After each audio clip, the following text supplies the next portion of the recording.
आप देख रहे हैं अल्फा डिफेंस हिंदी में आपका स्वागत है। अभी आप अपनी स्क्रीन के ऊपर जिस सिस्टम को देख रहे हैं इसको RIM-116 कहा जाता है। ये सिस्टम आपने कई सारी नेवीज के शिप्स के ऊपर देखे होंगे और अगर इसके ऑपरेटर्स की बात की जाए तो Germany, Egypt, Greece, Japan, Mexico, Qatar, South Korea, Saudi Arabia, Turkey, UAE और यूनाइटेड स्टेट्स ऑफ अमेरिका की नेवीज है।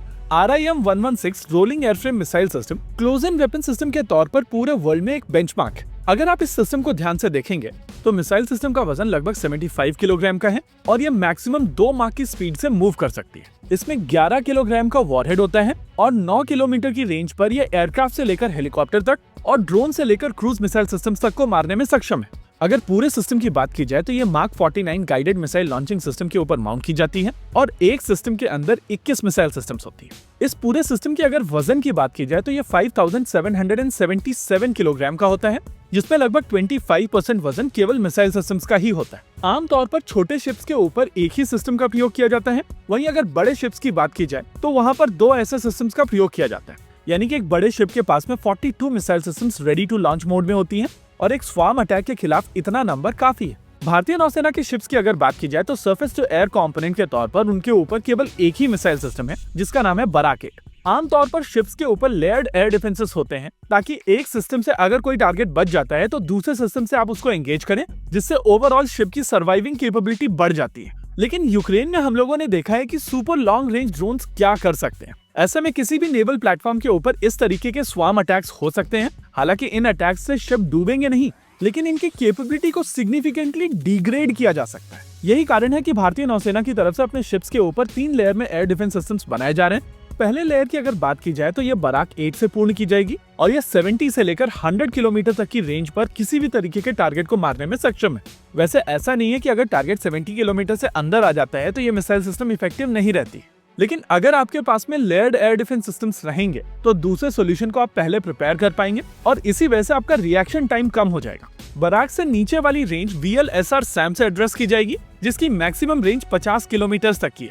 ये सिस्टम अभी टेस्टिंग में है और इसके कई सारे टेस्ट ऑलरेडी किए जा चुके हैं। लेकिन उससे इंटरेस्टिंग चीज ये है कि भारत की तरफ से इसमें तीसरी लेयर भी ऐड की जा रही है और इस लेयर के एडिशन के लिए ऑलरेडी स्टेबलाइजेशन मैकेनिज्म के ऊपर काम शुरू कर दिया गया।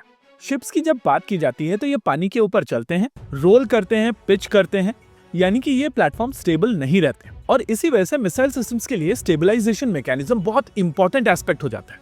ये मैकेनिज्म जिस मिसाइल सिस्टम के लिए बनाई जा रही है वो विशोरान मिसाइल सिस्टम है और ये मिसाइल सिस्टम शिप्स के चारों तरफ 6 किलोमीटर का एक एनवलप बनाएंगे जो फाइनल लेयर के तौर पर एक्ट करेगी। फिलहाल ये क्लियर नहीं है कि एक लॉन्चर के अंदर कितनी मिसाइल सिस्टम्स का प्रयोग किया जाएगा, लेकिन अडानी डिफेंस की तरफ से जो फोटोग्राफ रिलीज की गई थी उसके हिसाब से हम लोग एक ऐसा सिस्टम देख रहे हैं जिसके ऊपर 8 मिसाइल सिस्टम्स हो सकती हैं और ऐसे कई लॉन्चर शिप के ऊपर कई अलग अलग जगहों पर लगाए जा सकते हैं। भारतीय नौसेना की हमेशा से अप्रोच रही है कि अपने सिस्टम्स को डिस्ट्रीब्यूट किया जाए, यानी कि एक ही शिप के ऊपर बहुत सारी मिसाइल सिस्टम्स डालने से अच्छा है कई शिप्स को बनाया जाए जिनके ऊपर ऑप्टिमाइज्ड नंबर में मिसाइल सिस्टम्स हो, और अगर एक शिप के ऊपर एंटी शिप मिसाइल सिस्टम लगे भी तो आपके सभी के सभी एसेट्स एक साथ खत्म ना हो जाए। इस अप्रोच को आप डिस्ट्रीब्यूटेड फायर पावर अप्रोच कहते हैं और अब आने वाले समय में जब ये विशोरान मिसाइल सिस्टम्स इंटीग्रेट की जाएंगी तो शिप के ऊपर भी चीजों को डिस्ट्रीब्यूट किया जाएगा।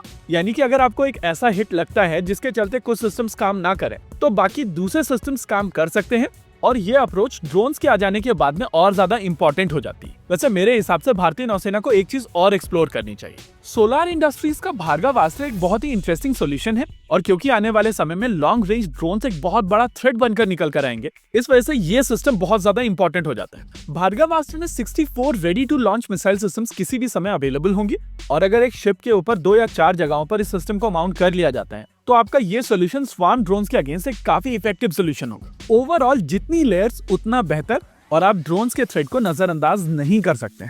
इसी के साथ आज के इस वीडियो में रखते हैं केवल इतना ही। वीडियो को अंत तक देखने के लिए धन्यवाद। देखते रहिए अल्फा डिफेंस। जय हिंद।